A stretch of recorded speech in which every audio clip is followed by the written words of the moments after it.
Hi everybody.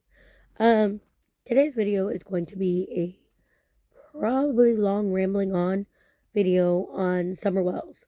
Um, I'm going to do a couple of scenarios that could have happened summer in this video, and a lot of if the wells were innocent, then why did these things happen? And are these actions of innocent parents? So, without further ado, let's get on with it. One of my biggest problems that I had in the very beginning of the Summer Wells case is Hawkins County did not secure the crime scene. They allowed Robin and Mr. Dobson to get on the property of where there's a missing child. Um, that's kind of not a good idea not to secure a crime scene or a scene where there's a missing child. And I could understand why Hawkins County didn't secure the Wells home and not allow anyone else to go on the property. That bothered me a lot. Secondly, why would Candace call Robin? I mean, it wasn't like they were best friends or anything, but she did. And then Mr. Dobson. Those are two people I wouldn't think she'd be calling. You know, me personally, if my daughter went missing, it would be the police, my husband, and my family. I guess because Candace's family lives on property, I guess maybe that's why she didn't call anyone else, but it's just weird. Especially because Robin's not like her best friend or anything. And from the very beginning, I found it odd that the day that they were supposed to take the kids, allegedly, and this is allegedly, I don't have any proof of it, but this is what I've heard through Facebook and different interviews and stuff, they were going to take the boys the day, or the kids the day that Summer went missing, which is kind of interesting that it all happened that day then. And I remember when the guy from the lab was talking and he said, Don didn't want to get another felony.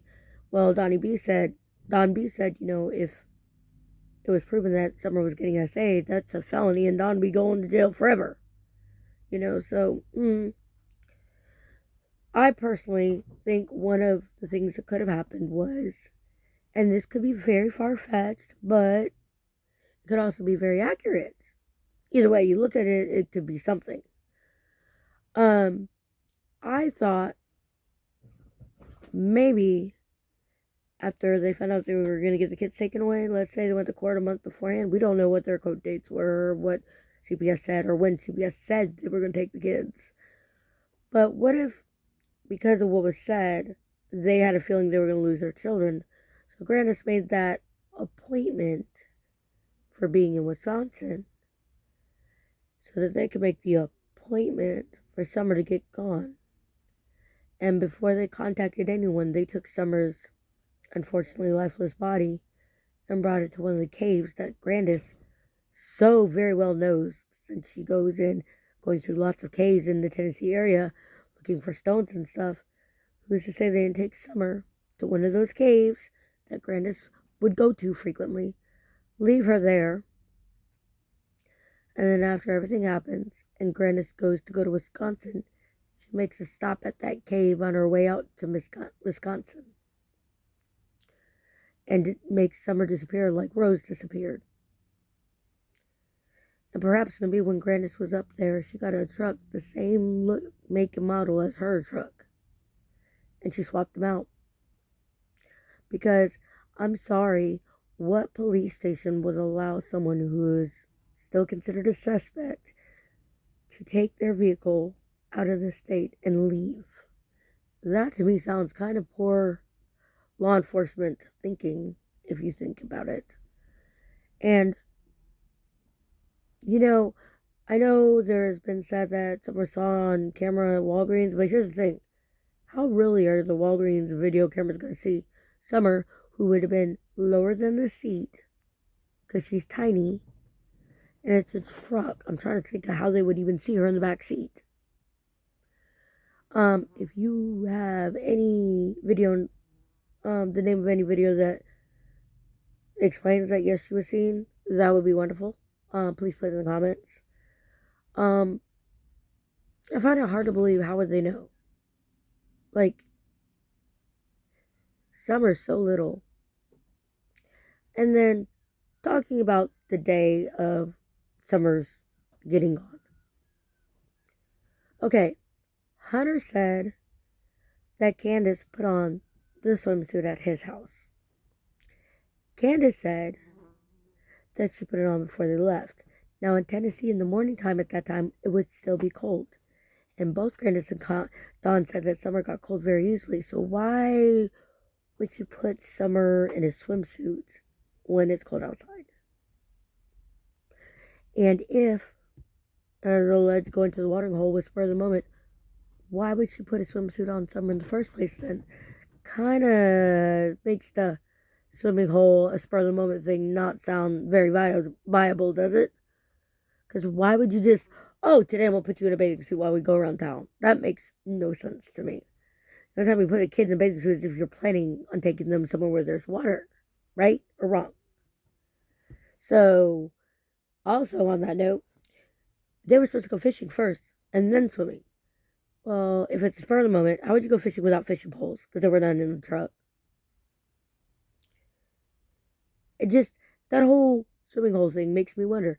Like, how are you going to say it was a spur of the moment if you put the kid in a bathing suit to begin with? Obviously, you had a plan to go swimming. Common sense. But okay. Alright, Candace. And then let's go on to the fact that there could be another scenario that I believe could have happened too. Aside from the get Summer gone, hide her for a while, take off with her once, you go to Wisconsin, whatever. My question is, why did Don go when he got home, not to the house to talk to his wife or to talk to the police officers or go look for her? Why did he go to the bottom of the property to the shed? Why would you do that? Unless, and here, this part makes me kind of ill, guys, so excuse me while I try not to gag. But what if that bottom shed was where Summer would get dropped off for the sex trafficking that Dawn and Candace had her involved in? I mean, it's a thought. It's a terrifying thought, but it's still a thought. Next, let's discuss, okay, the Candace is innocent. Not that I ever believe that, okay? Just saying that. But my question is this. Now, if my child was missing, okay, if, let's say, Candace got high, got drunk, well, we all know she drank at the watering hole, I got high, and fell asleep like Hunter says she does sometimes. And when she woke up, she didn't know where Summer went, and she didn't know how long Summer had been gone. Okay, alright, we'll go with that. Well, if that is the case, why wasn't she frantic? Why did she not cry, not one time on camera? Why was it that she went to a water park soon after Summer got gone with her mom, getting drunk and laughing and playing about? If my child was missing, I would not leave my house, so I would be there if they found my kid or she came home. I wouldn't be cutting it up at a water park, would you? But yet, Candace and Grannis was at the water park, drinking and laughing and joking and everything else. What the hell? That doesn't sound like an evidence of a mother who is caring about her missing daughter. And on the wrong ways you act as a parent, neither one of them pled for the return of Summer in the very beginning at all. Not at all. They used her name in past tense. They called her our daughter or her, not her name, Summer, which is odd in my eyes because I always call my daughter by her name. And when I'm talking about my daughter, I use her name. And then let's go on with let's play a prank on our sister. Okay, your daughter's missing. Presumably, you think she's been kidnapped. And instead of hanging up flyers for your daughter, searching for your daughter, pleading on camera for your daughter, you're gonna pull a prank on your sister. Who the fuck in their right mind is gonna do that when their kid is missing? Their precious baby is gone. And you're gonna play a prank. And furthermore, they didn't use social media for any request to have her brought back or to call out to her or anything. No. They argued with content people. They were drunk on camera. They never asked her to be returned home. Nothing. Like, if that doesn't scream weird as fuck, I don't know what does. And let's discuss Dawn. Two things that really, really made me sick when it comes to Dawn. One, first thing,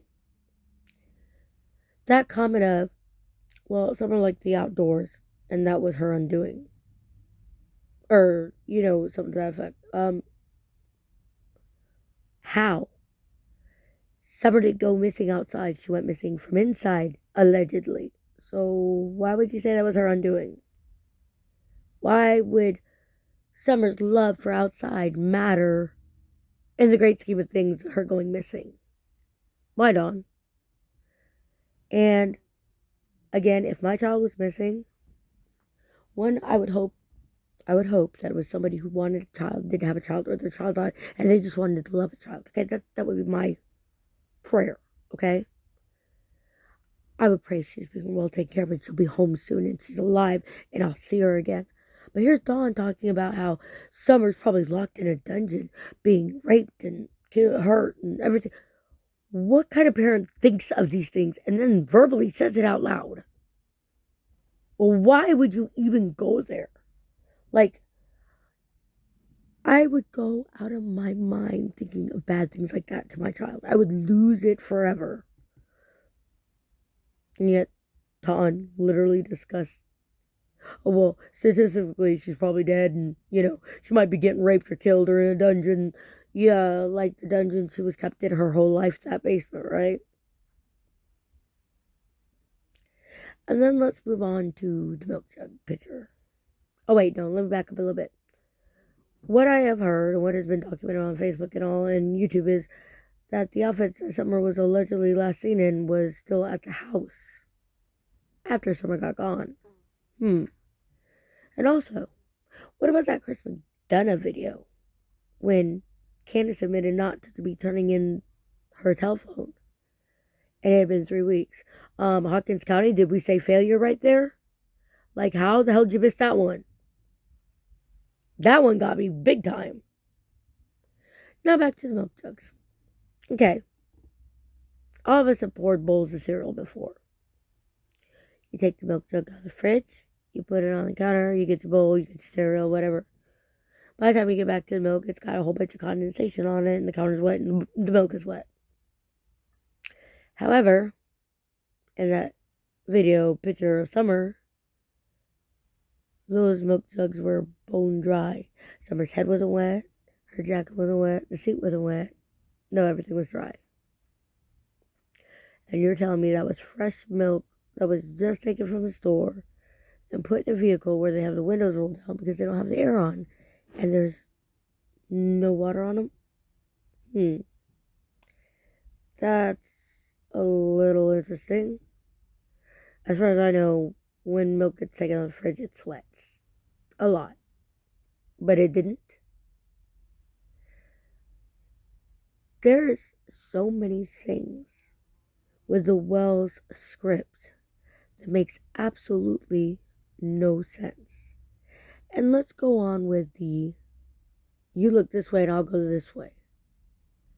Look, it's very interesting that Dawn, that very day Summer goes missing, he decides that day to bring the only vehicle with a GPS monitor on it to his job. And he makes sure that day everyone that was on the job site saw him. So that kind of suspicious, I think. And my thought is this: as long as everybody saw him, he can verify that he was at work. But who's to say that he didn't just do that so that people would think he was at work? And let's just say he decides he's going to leave his phone on the job site by him and Candace, which was proven Candace did buy a burner phone, buys burner phones, and that's how they contact each other to meet. She comes and picks him up at his job, and they discard of Summer. Because there is 3 hours unaccounted for. How they can be free for that, I don't understand. How are you going to allow someone who is giving you 3 hours free? And is it just me, or isn't it interesting how both TBI and Hawkins County stressed very loudly there is no evidence of an abduction? Well then, if there's no evidence of an abduction, why haven't you arrested the Wells? I'm sorry if it makes no sense that Summer would just one day decide, oh, I'm going to leave my property. When she's grown up on Ben Hill Road her whole life. She's only ever known that hill. It doesn't make any sense that she would go and leave. And if she did walk away, I'm sure that there would be some sort of fabric in branches or something to prove that she walked through there. And second, how in the hell is there no dogs on the property that day? But they're always there. And no one heard the dogs barking. Yeah, when Chris McDonald got on that property, they barked. When the news crew was doing interviews, they were barking in the background. But yet that day, nobody heard it or seen it. Okay, how's that happen? And then, while on property, let's discuss Grandis and Candace. Grandis just went to the hospital to get her knee looked at. They put the brace on there, but yet Candace had to go to her mom's trailer and put a brace on that she could have very well done herself. Why did you need help her, Candace? She wasn't crippled. She could have done it on her own. You didn't need to do it. And how is it that you knew you took exactly 2 minutes to go to help your mom and exactly 5 minutes to go to the store, yet you can't remember how long you were at the watering hole or what time it was that you were there because, it's hard to pay attention to time when you're having fun. But you can remember those 2 incidences vehemently, right? I call bullshit. And also, how is it that the boys got taken? That means there was abuse proven. Because they can't take the kids without proven abuse. And yet, Hawkins County still didn't think they killed Summer or did something to Summer. Yet, their children were removed due to abuse. The boys don't even want to go back. Now, speaking of the boys, I thought of one other scenario it could be that could have happened to Summer. Let's say Candace and Grandis went to the hospital like they said, but they left Summer at home with the boys because Candace wanted to spend time with Hunter. So while they were gone, Summer was playing on her swing and she fell and got a fatal injury. And the boys were alone with her. And there was no adults there. And so when they got back and they saw Summer's dead, they got rid of her so the boys wouldn't get in trouble. And so that Candace wouldn't get in trouble for leaving the kids alone by themselves to watch Summer. I mean, it's a thought, because it's kind of funny how many people mention that swing in every interview we've ever heard. I'm just saying, it's kind of odd. I don't know. But there was a case that I knew when I was a kid. His name was Jacob Wetterling. He went missing. I was 11 or 12. I did not find out what happened to Jacob Wetterling until 25 years later. I pray and hope that that's not how long it takes to find out what really happened to Summer Moon Utah Wells. And I hope that those that have taken accountability for what they've done to her get in trouble. And what bothers me the most is when Dawn was asked what should happen to the person that took Summer. He was like, oh, I don't know. I mean, I've been to jail. Dude, if someone took my kid, I'd want them under the jail. Don, why wouldn't you want your kid to have rectification, to have vengeance for what happened to your child? And but you're saying you don't want him to go to jail? What is wrong with you? I don't know.